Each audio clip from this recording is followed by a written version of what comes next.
Жүсіп әке шешесінің жалғызы ғана еді. Отбасында одан басқа бала жоқ. Сондықтан да әке шешесі бар күш-жігерін Жүсіптің жақсы тәрбие алуы үшін жұмсайтын. Жүсіп имам хатип мектебінің оқушысы. Оның бұрыннан бері ұнататын бір қызы бар. Есімі Аяулым. Аяулым сыныптың ең инабатты қызы. Албырт жүзін үнемі жерден алмайды. Басын көтеріп жан-жағына алақ-жұлақ қарау ол үшін жат. Тіпті үзіліс кезінде де сыныптан шықпай үнемі үйінен өзімен бірге алып келген кітаптан бас алмайды. Аяулымды ұнататын Жүсіп сабақ кезінде ылғи оған ұрлана қарайтын. Ол болса көзінің қиығымен де Жүсіпке жауап қатқан емес. Жүсіптің өзіне деген ыстық ілтипатын байқайтын да емес. Әйтпесе Жүсіп сыныбының ғана емес, мектебінің ең көрікті оқушысы. Өзге қыздар онымен дос болу үшін жанын салатын. Бірақ дініне берік Жүсіп зинаға жақындаудан қорқып өз-өзін олардан ұзақ ұстайтын. Десек те, қанша тырысса да Аяулымға келгенде оның бұл тағаты таусылатын. Аяулымға ұрлана қараймын деп көз зинасына жол беретін. Осылайша ерік-жігер нәпсісіне жеңдіріп қоя беретін.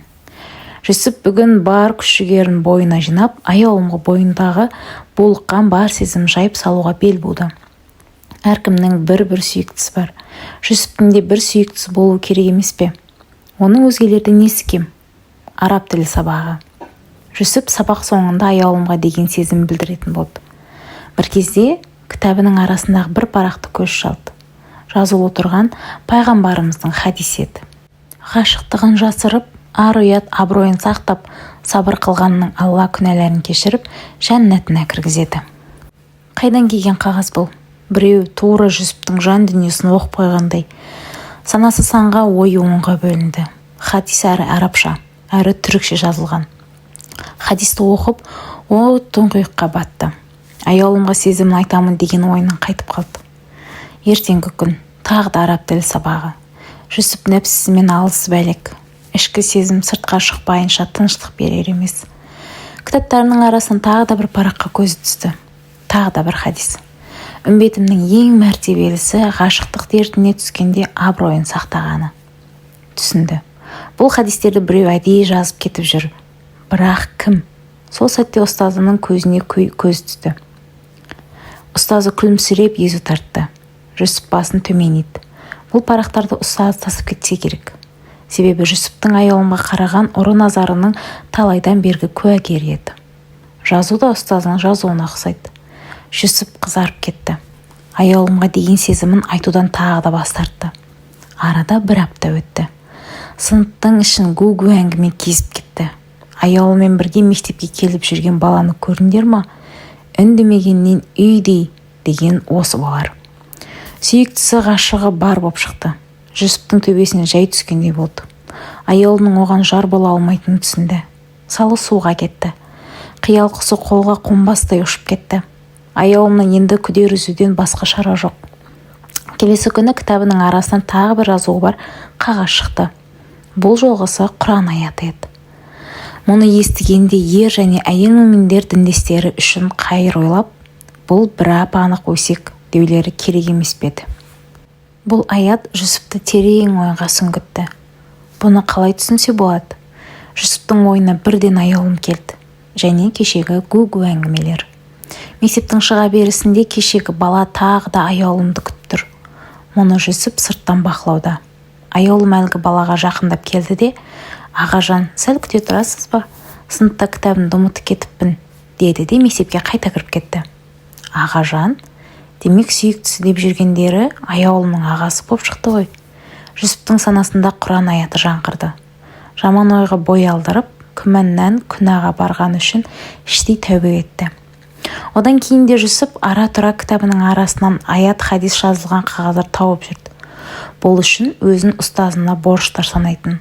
Себебі ылғи шалыс басатын сәттерді ескертетін. Арада тағы да бір ай өтті. Сыныпты бір мұң басқан еді. Себебі Жүсіпті әкесі қала сыртындағы бір медресеге беретін болды. Сондықтан бүгін Жүсіптің бұл мектептегі соңғы күні еді. Мектептен кеткеніне емес, Аяулымды енді көре алмайтынына қайғылы еді. Жүсіп ілім үйренудің ғашықтықтан да мәртебелі екенін әлі сезіне қоймаған болатын. Себебі тұла бойын шырмап алған ғашықтық сезім бұған мұрсатты бермеген еді. Тіпті әкесіне де іштей ашулы. Медресеге де барғысы жоқ. Бәрімен қош айтысты. Сыныптан шығу үшін жинала бастады. Кітаптарын сөмкесіне сала бергені сол еді, тағы бір жапырақ қағаз көзіне түсті. Бұл жолы мына аятты оқыды. Сендер жақтырмаған істерің сендер үшін қайырлы болуы мүмкін. Ал қайырлы деп білген істерің зиянды болып шығуы мүмкін. Ненің пайдалы, ненің пайдасыз екенін сендер білмейсіңдер. Алла біледі. Бұл аят Жүсіпті сабасына түсірді. Иә, мұнда да бір қайыр бар еді. Жасқа толы жанарын ешкімге көрсетпестен жүзін төмен салып, Жүсіп сыныптан шығып кетті. Жүсіптің қала сыртындағы медреседегі өмірі басталды.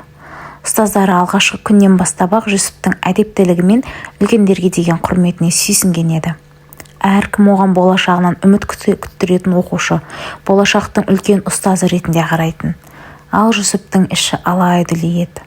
Аяулымнан айырылып қалу оған оңайға соқпады. Бірақ қайтсе де төзуі керек. Әлбетте, Алланың бір білгені бар. Арада 5 жылда өте шықты. Ұстазы Жүсіпті өзіне шақырды. Жүсіп, сен осы уақытқа дейін көрген ең озат шәкіртімсің. Бірнеше айдан кейін ілім майданында қанат қаққалы отырсың. Үйленетін шағыңда келді. Біздің бір ағамыздың қызы бар еді. Құран курсында ұстаз. Сол қызы саған лайық деп білдік. Бұған не дерсің? Жүсіп аяулымнан басқасын қиялына да алып көрмеген емес еді. Бірақ аяулымы бұны күтсін бе? Бәлкім баяғыда тұрмыс құрып кеткен болар. Жүсіптің ұстаздарына деген жібектей жұмсақ көңілі сөзін жерге тастатқызуға жол бермеді. Сіз не десеңіз солай болсын ұстазым, ата-анама бір ескертейін деді Жүсіп. Ата-анасы бұған разылықтарын танытып, барлығы қыздың қолын сұрауға барды. Бір жағы Жүсіптің жүрегі қан жылауда еді. Үйленетін қызды сүйе алмаса, оның хақын жүктеген болады ғой. Осыны ойлап, ішін ит тырнағандай болды. Сөз алысып, танысып біліскеннен кейін кезек қыздың кофе ұсыну кәдесіне келді. Бөлмеге айдай нұрын төгіп бір сұлу кірді. Жүсіптің аяулымды қиялдағаны сонша, келген қызда оның көзіне аяулым болып көрінді. Жоқ, аяулым болып көрінген жоқ. Бұл аяулымның нақ өзі еді. Мына сәйкестікті көрмейсің бе? Я Раббым, деді Жүсіп. Демек, аяулым мектепті бітіріп, ұстаз болған екен ғой. Жүсіп өз-өзін әрең ұстап отыр. Бір орында байыстар бар емес. Өзіне ұсылған кофені аларда қолы дірілдеп, өз-өзіне ие болар емес. Кофені табақтан көтере беріп еді, астына тілдей бір қағаз көрді. Аяулымның жүзіне қарады. Аяулым да жүзін көтерместен басымен ал дегенде ишарат қылды. Қағазды уысына қысып, кофесін бітіре салып, тысқа шығып келуге рұқсат сұрады. Бөлмеден шығар-шықпас уысындағы қағазды ашты. Мектепте кітаптарының арасынан шығатын қағаздағы жазудан аумайтын жазумен жазылған бір хадис. Бір-бірін сүйгендер үшін некеден асқан жақсы нәрсе жоқ. Жүсіп қайран қалды. Таңдасында шек жоқ еді. Барлық жазудың иесі аяулым болып шықты. Жүсіп аңғарып қоймасын деп ылғи араб тілі сабағында және мұғалімнің жазуына ұқсатып жазып берген екен. Жүсіп хадисті тағы бір оқыды. Бір-бірін сүйгендер. Демек, аяулымда оны сүйген екен. Міне, қаншама жылдан бергі қауышудың уақыты енді ғана келген екен. Қызға сырға салынғаннан кейін тойдың да күні келіп жетті. Қарапайым ғана той өтті. Той біткен соң Жүсіптің қобалжуы тіпті артты. Қобалжығаннан кейін бір жерде тұра алмады. Қолын қалтасына бір салып, бір алып тұрғанда, қолы қалтасындағы тағы да бір қағазға ілікті. Тағы да бір хадис. Үйленіңдер, көбейіңдер. Аяулымның бұл тосын сыйлары Жүсіпті өзіне одан сайын байлай түсті. Ғашықтығы барған сайын арта түсті. Отау тігілді, шаңырақ көтерілді. Жүсіп үйдің әр жерінен өзіне арналған аят пен хадистерді табуды жалғастыра берді. Аяулым отбасылық өмірге қатысты әйелдің күйеуі, күйеуінің әйелі алдындағы міндеті жайлы ата-ана хақысы жайындағы аяттар мен хадистерді әр жерге, әр бұрышқа жазып қоя берді. Және бұл жазғандарының барлығы бастарына туған жағдайға тура келетін. 3 айдан кейін Жүсіп шәкірттерін оқытып медреседен үйіне келді. Сырт киімін шешіп, киім ілгішке іле бергені сол еді, тағы да бір қағазға көзі түсті. Сәбидің иісі, жәннаттың иісі. Бұл әке боласың деген сүйінші еді. Уа Раббым деп қуаныштан айқайлап жіберді. Аяулым өзгерді секірді, бала көтердім деп ескертудің орнына Бұл жақсы хабарды да бұрынғы әдетінше хадиспен сүйіншіледі. Бұл хабардан қуанышы қойнына сыймай дереу сүйіктісінің жанына жүгіріп барып, маңдайынан өпті. Сүйіктісі енді баласының анасы болмақ. Бір ай өткен соң ұйқыдан көзін ашқан Жүсіп жастығынан тағы бір жазу тапты. Хадис ет. Ләззаттарды жоятын, ауыздың дәмін бұзатын, үміттерді үзетін өлімді жиі еске алыңдар. Не үшін жазды екен бұны аяулым? Жүсіпті дүние сүйіспеншілігіне батты деп ойлады ма екен? Ас үйде таңғы ас әзірлеп жатқан сүйіктісінің жанына барды. Жазудың себебін сұрады. Басын төмен салбыратқан аяулымның көңілінен қаяу көрді. Бүгін түсімде сенің о дүниеге аттанғаныңды көрдім. Сол үшін осы хадисті жазғым келді. Алаңдама, саған кеш қол жеткіздім. Сондықтан сені ерте тастап кетпеймін, деді Жүсіп. Бұл сөзін әйелінің жұбанышы үшін айтқан еді. Әйтпесе аяулымның бұл түсі төбесіне мұздай су төгіп жібергендей өне бойы шымырлатып жіберген еді. Тек сөзін әзілге айналдырып, онысымен сездірмеді. Бір апта өткен соң аяулым Құран курсында еді. Жүсіп болса үйде кітап оқып отыр. Бір кезде жүрегіне шаншу қадалды. Тынысы тарылды, жүрек талмасы ұстады. Оқып отырған кітабының арасында қағазды қолына алуға тырысты. Ақыры бірнеше минуттан кейін бұл дүниемен қош айтысып жүріп кете берді. Аяулым үйге кіріп Жүсіптің өлі денесін көре есінен таныды. Есін жиып, егіле жылап жарының жанына барды. Сүйіктісіне қол тигізе алар емес.